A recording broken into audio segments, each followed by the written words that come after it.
Right. Good morning, everyone. Thank you for coming out so early this morning to hear me talk about work. Like, that's not what you've been doing all week and probably still are going back to do when we're done this morning.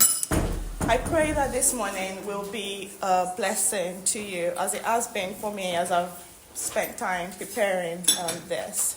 As we reframe our minds about what we do for work, how we do our work, and why we do the work. So this has been on the screen the entire time you've been here, and it's a definition that I found about work, which is rearranging the raw material of a domain to the flourishing of everyone. So Tim Keller, probably one of the favorite people I listen to, described work in this way. I'm going to start by asking a question. How do you view your work? So I'm going to share a little bit of an illustration with you. It's one that my boss at work loves to share. And it goes along this way. You've probably heard it before. Just going to share it again. So a man was kind of walking by a construction site, shall we say. And I suppose the building wasn't complete, so otherwise he won't be asking the question, I guess. But he was walking along a construction site and he found three workers there. He asked the first bricklayer, what are you doing? And the first person says, I'm laying bricks, almost, I imagine, with maybe not as much energy. The second person he asked, he goes, I'm building a wall. Probably with a little bit more excitement. I don't know, imagine that.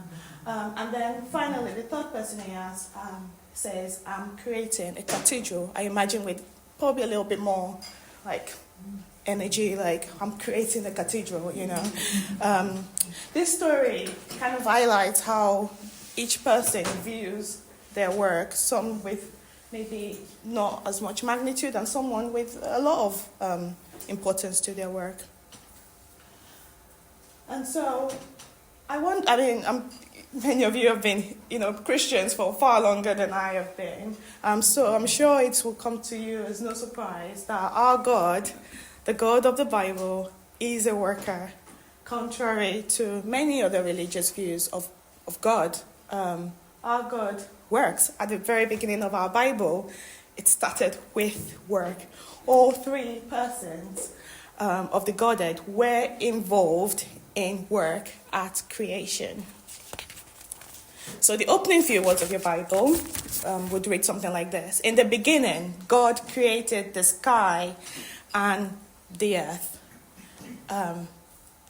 That introduction of work at the beginning of time, we're very quickly introduced to that. We know that this was created by God and God's Spirit. So that's at the beginning of the Bible, we can see two persons of the Trinity. And then when we move on to the New Testament, we read in John 1 about, Jesus, the Son of God, being in there as well. All things were made by him, John 1 says. So we know all three persons of the Trinity were involved with work at the beginning of time.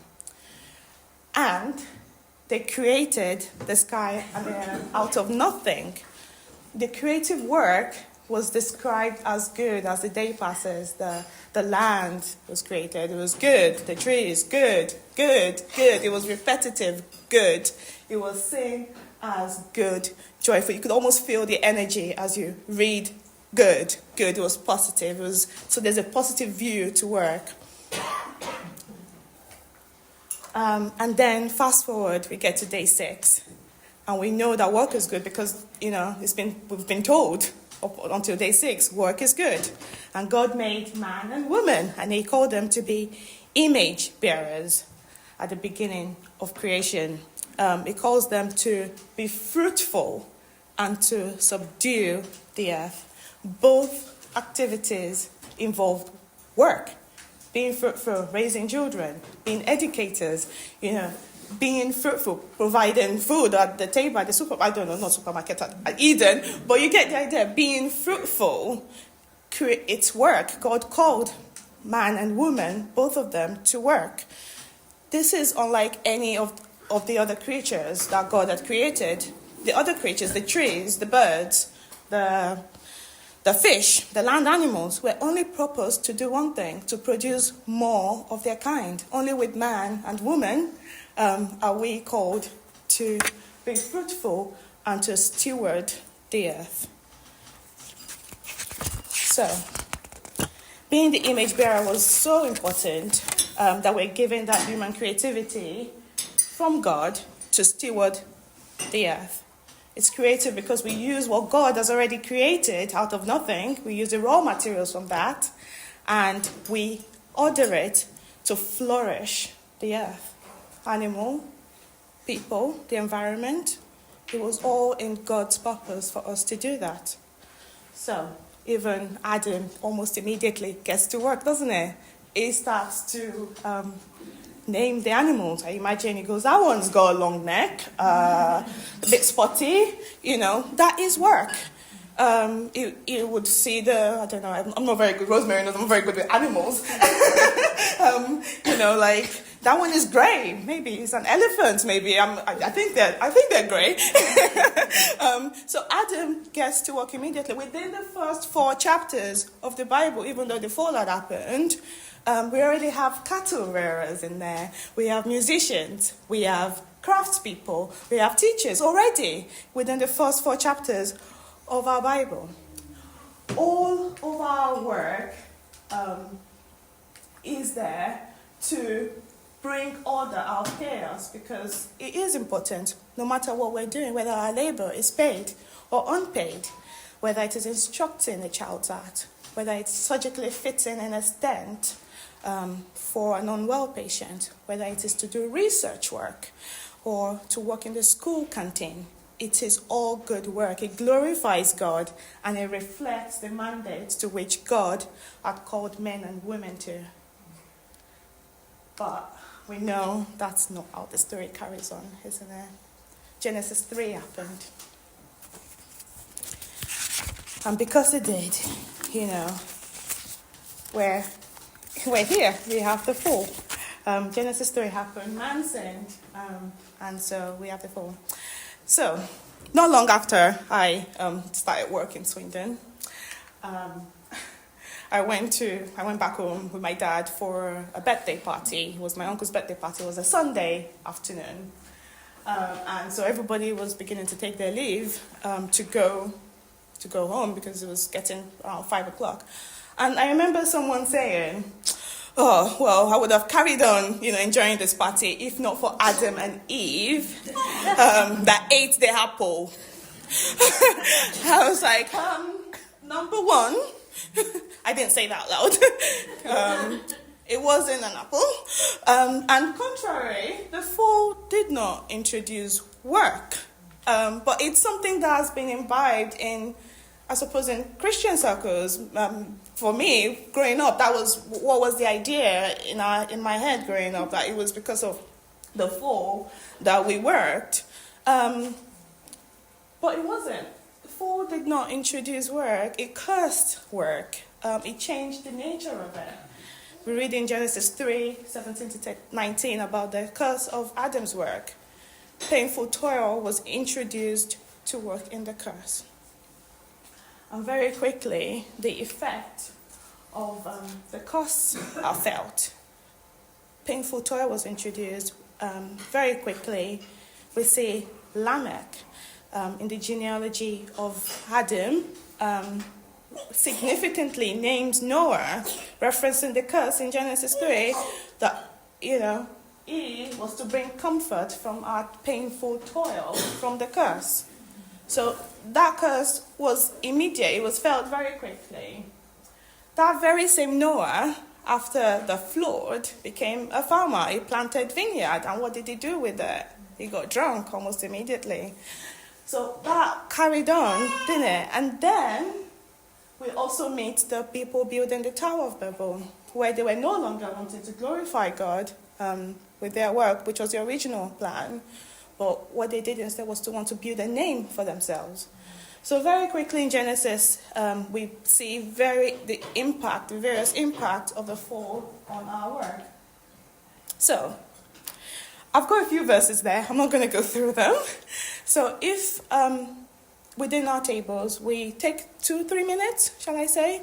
I would say, can't really split this into two very well, but on my left side, if you're on my left side, if you pick the first two, Ecclesiastes chapter 4:4-8, effectively. And then if you're on my right side, Ecclesiastes, which I've spelt wrong, chapter 2, verses 4-11. If we take about 3-4 minutes, and then we can sort of shout out what we have seen in those verses.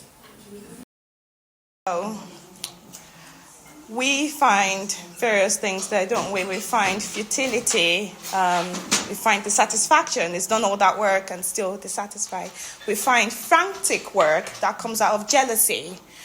We find a warning against laziness. We find slave labor. We find that the fruit of the fall was impacting, everything relating to work. But there is a Redeemer, isn't there? Jesus Christ came. And sometimes we do a disservice to the gospel. Yes, the gospel is about being reconciled to a holy God. And that is the center of the gospel. But it works outwardly, doesn't it? It has the transformative power to affect every area of our lives, including our work. We are reconciled with one another and with the rest of creation. With Christ, all of our work can be worship. In fact, it is worship when we pursue it with the art of the gospel. In God's strength and for his glory, it gives our work incredible dignity. We don't have to have so-called sacred job for us to be worshiping God. We are worshiping God in every kind of work that we do. The Hebrew word havodah is where the word work and worship is derived from. Very showing the heart of God for all work. I've got some ways that we can practically think about how we can glorify God by being the church scattered into the world. While we're here right now, we're gathered together as a church. But most of our time, we don't spend it gathered, do we? We're often, I read a bit of statistics somewhere that says we only spend together as a church gathered for about 10 hours in our working week. That's an average, so some people spend far less than that. But at an average, that's just 10 hours out of the many hours that we have in a week. And in those 10 hours, hopefully we're equipping each other to be able to go out into the world and to be able to achieve all of this with God's strength. We are messengers of the gospel. I'm thinking here about Priscilla and Aquila. They worked as tent makers in sharing the gospel alongside Paul. We can be that in whatever work we do, whether we're at home changing nappies, yes, or whether we're at work at the school kitchen. We can be messengers of the gospel. We can mold culture. Thinking here about Nehemiah at the rebuilding of the wall in Jerusalem. There wasn't a lot of, go attitude from the rest of the people who was going to be encouraging. But Nehemiah molded that culture to introduce hard work so that they can be motivated to build the wall, the Jerusalem wall. We can be mouthpiece for truth and justice. Thinking here, probably more contemporary, would be Wilberforce in Parliament for the abolition of slavery.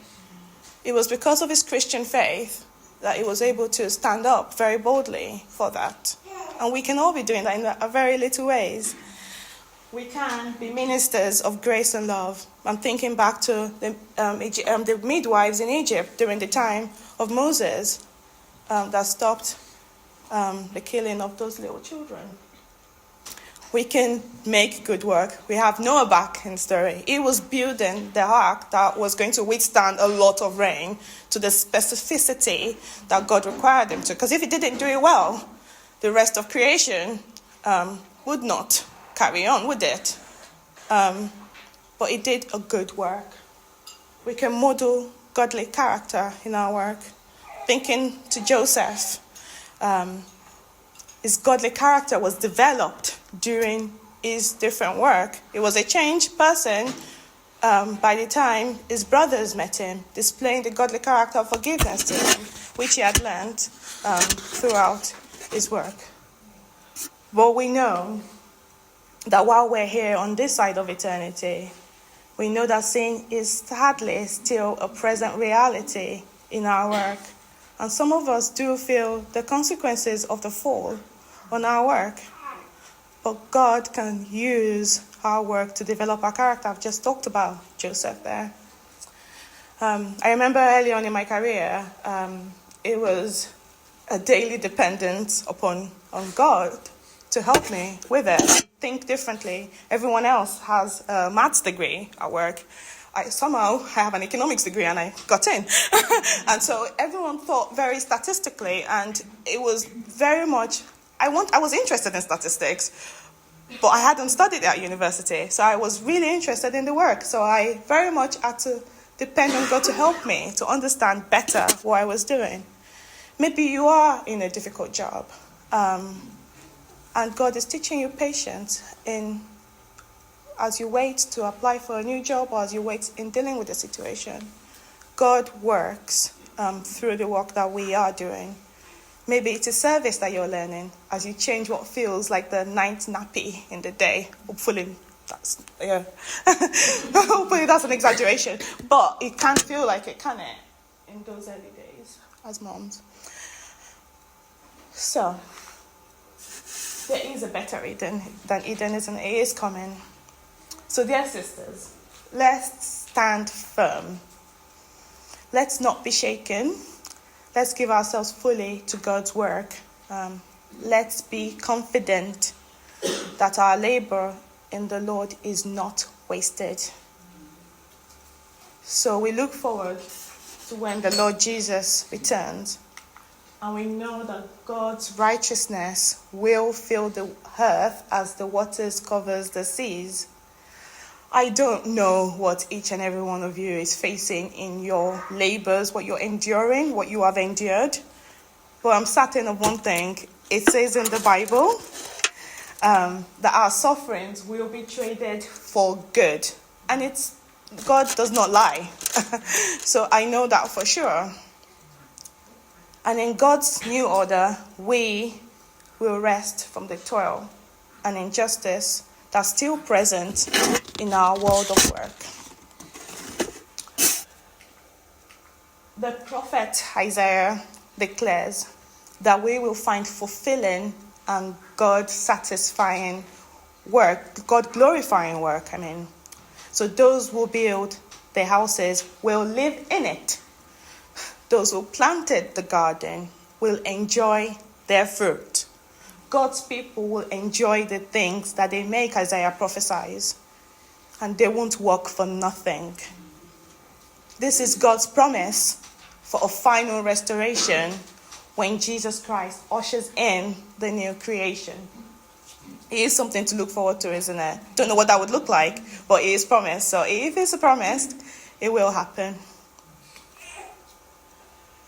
And we read in Revelation, we see a city, a garden city, that relies on the glory of God as its light. It doesn't shut its gate. Permit me to be a bit, to add a bit more flesh to what it may potentially look like, this garden city. The glory and honor of the nations, of all nations. I wonder, all the creativity that we've done on this earth is not going to be lost. We already know that, but we don't know what it will look like. But it will be to the glory of God, right? I don't know what we'll be taking from there, but it will be to the glory of God because it's not lost, right? All that human creativity that have existed, but redeemed to God's glory, are brought into the city that never shuts its gate. Isn't that a joyful thought? So to conclude, let's go back to the illustration that we started with. No matter how little our work feels, whether it feels like we're just laying bricks, right? core, no matter how far we feel like it's removed from what we consider sacred, even though to God, I don't think there's that division. Like building a wall, just building a wall. We have a greater purpose. Our purpose is that we're doing it to God's glory, and it is not. I'm going to end with reading a familiar hymn, I think, to many people. It's There is a Redeemer. There is a Redeemer, Jesus, God's own Son, precious Lamb of God, Messiah, Holy One. Thank you, O my Father, for giving us your Son and leaving us your Spirit till the work on earth is done. When I stand in glory, I will see his face, and I'll serve, working my King forever in that holy place. Thank you so much for listening. I've put some questions down just to help us think if you're interested in sort of exploring a little further on each of those little sections. But thank you.